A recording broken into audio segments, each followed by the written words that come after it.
আমি যে আতর গো আতর দানে ভরা।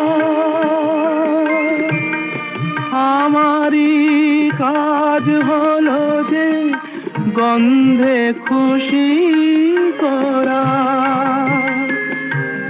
কে তারে রাখে মনে ফুরালে হায় গন্ধ যে তার।